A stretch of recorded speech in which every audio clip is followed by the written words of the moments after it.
ሰላም እንዴት አመሻችሁ? ዩቲዩብ ቻናል ተከታታዮች፣ አሁን በደረሰን ሰበር ዜና መሰረት ኢራን ሁለት ነዳጅ ጫኝ መርከቦችን ማገቷ እየተገለጸ ይገኛል። አሜሪካም ደግሞ በሆርሙዝ ሰርጥ ላይ ያደረገች ያለችውን የባህር ላይ ከበባና ብሎኬድ ወይም ደግሞ የመዝጋት ሁኔታ እንደማታቆሙ እየገለጸች ትገኛለች። እንዲሁም ኢራን እስራኤልንና አሜሪካን በከፍተኛ ሁኔታ እያስጠነቀቀች ትገኛለች። በፓኪስታን የተደረገው የሰላም ውይይት የተወሰነ ተስፋ እንዳለው የተለያዩ ዓለም አቀፍ ሚዲያ ተቋማት እየተገለጹ ይገኛል። በመሆኑም ግን መሬት ላይ ያለው ሁኔታ ግን በጣም የተለያየ ነው። ኢራንና አሜሪካ በአሁኑ ሰዓት በከፍተኛ ሁኔታ እየተፋጠጡ ይገኛሉ። እንዲሁም አንዱ በአንዱ ላይ በመርከቦች ላይ ከፍተኛ የሆነ ጥቃት የማድረስና የመዛዛት እንዲሁም የተለያዩ መርከቦችን የማገትና በስለላም በተለያየ ሁኔታ ሁለቱም ሀገራት በከፍተኛ ሁኔታ ፍጥጫ ውስጥ ይገኛሉ። ሆኖም ይሄን ድርድር እንግዲህ ዳግም የማይሳካ አይነት ከሆነ ቀጣይ ጦርነት በጣም አሳሳቢና አስጊ ይሆናል ተብሎ እየተገመተ ይገኛል።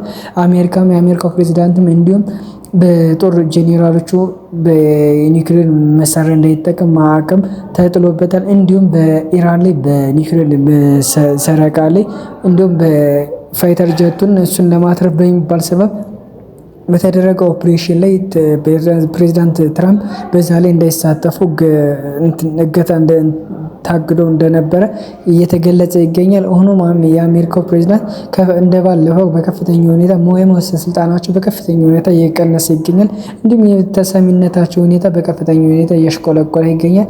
ሆኖም ኢራን በዚህ የሰላም ድርድር አሸናፊነቷን ቢታይም አሸናፊነቷ እየታየ ይገኛል። ሆኖም ግን ያለው በተለያዩ ዓለም አቀፍ ተቋማት የተለያዩ ባንኮች ላይ ያላትን ገንዘብ ግን ሊለቀቅላት እስካሁን አልተቻለም። የተወሰነ ገንዘብ ተለቀውላት ነበረ። ግን የአሜሪካ በባለፈው ዘገባችን ለመናገር እንደተሞከረው ኢራን የአሜሪካን ዩራኒየም ትስጠኝ እንዲሁም $20 ቢሊዮን እና ከዚያ በላይ ያለውን ነገር እመልስላታለሁ እያለች ትገኛለች። ኢራን ደግሞ ይሄ ዩራኒየም ሁኔታ የህልውና ሁኔታ ነው፣ እኔ ለሰላማዊ ሁኔታ ነው እንጂ ለጦርነት ዓላማ እያዋልኩት አይደለም ብላ እየገለጸች ይገኛል። በሁለቱም አካላት ላይ ያለመተማመንና ከፍተኛ የመጠራጠር ሁኔታ አለ።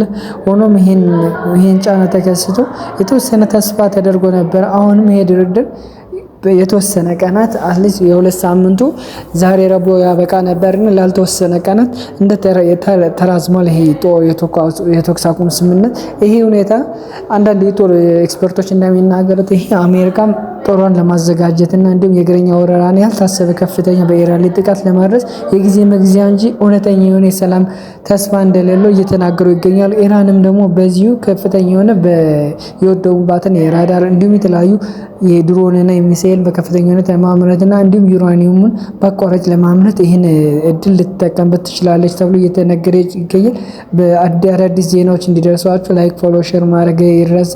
መልካም አዳር፣ መልካም ምሽት።